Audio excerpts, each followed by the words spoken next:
Hi people, it's me, Anja, and welcome back to my channel. Today's video is another Recent Reads video. So the first book on this list is called Gloom Town, written by Ronald Smith. This is a middle grade fantasy, and it follows a young boy who's working for his new boss in a spooky mansion, and he discovers some secrets about his new boss.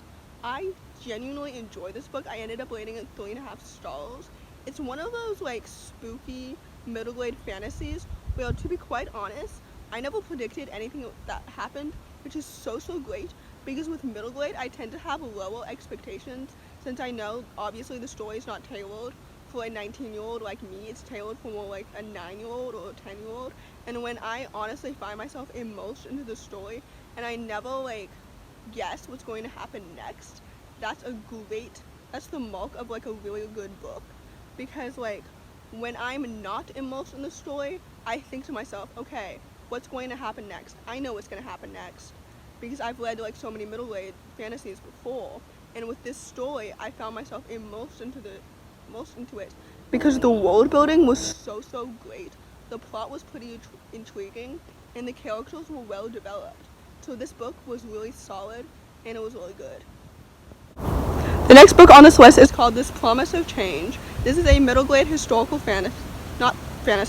historical fiction, and it follows the true story of Joan Ann Allen, who is one of the first 12 students to integrate at Clinton High 1 year before the Little Rock Nine. I really like this story. I like that it gave me insight into the Clinton 12. I think that it's really important to learn about Black history, because this story goes to show that there is so much more to Black history and breaking the color barrier, especially at that time, than I learned in school. In school, I only learned about the Little Rock Nine. It didn't touch on me at all that the Little Rock Nine may have not been the first group of students to break the color barrier and to integrate. I thought that the Little Rock Nine made history, but clearly they really didn't, because the Clinton 12 was before the Little Rock Nine, So anyway, this story gave me insight, which I loved. I love learning more about history, and especially history that affects people like me and people that look like me that I didn't learn previously in school. This is why history is so fascinating to me, and it was one of my favorite subjects when I was in school. I say when I was in school. I'm still in school technically. I'm in university now. Anyway, this story was really good. I ended up rating it 3 stars because, other than the fact that it gave me insight and that it was written free verse, I don't think that this book as a whole will stand out to me in the historical fiction genre. So the next book on this list is called Sequels of the Wild Realm, written by Alexandra. This is a middle grade fantasy, and I absolutely love this book. This book is so incredible. It follows Bryn, who's always dreamed of becoming a seeker, but the stakes are stacked against her because she's a girl, and only boys have ever become seekers. I love this book so much. The world building was absolutely incredible. The action-packed plot was so nice. I love the friendship between Bryn and Ollie.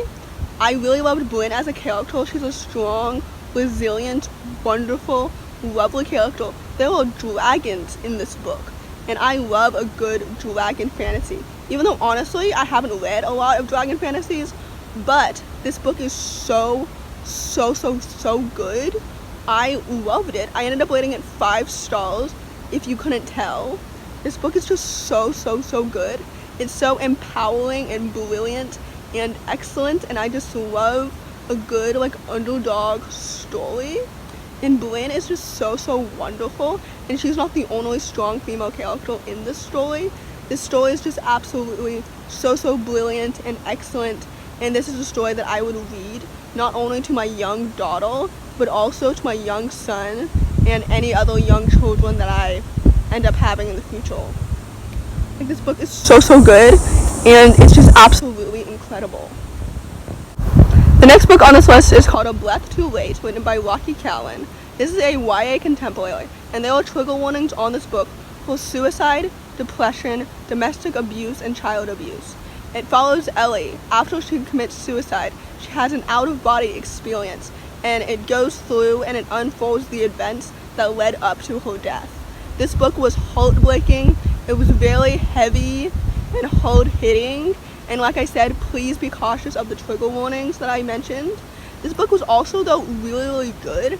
It packs a punch, but it didn't pack a punch in a way that made it like too overwhelming to read. This book is so good, and I ended up rating it 4 stars because I ended up like, it was so good despite it being really heavy and hard hitting. It was just so good. I love the discussion of like looking back at your life after you make the choice to kill yourself. I think that is something that, like, when people do that, they don't really take into consideration the impact that it has on like the people around you. So I think that this story is absolutely so necessary and important for anybody who has these suicidal thoughts. So yes, this book was really good. And yeah, the next book on this list is called King of Crows, written by Libba Bray. If you didn't know, this is the 4th and the last book in the Divinyls series. I really like this book. I ended up rating it 4 stars, and if I were to rank the series, I would put King of Crows and A Whale of Dreams at the top. The Divinyls would be second, and Before the Devil Breaks You is still the weakest link. So King of Crows was a great conclusive ending. I loved the closure for all of the characters, especially Evie. I liked the action-packed plot. All of the perspectives weaved well together and kept me intrigued throughout the entire thing. I loved the romance in this book. It was so well done, especially the sapphic romance. That sapphic romance is probably my favorite romance in the Divinyls series because it is so wonderful, and I love the diversity of this eclectic cast of characters.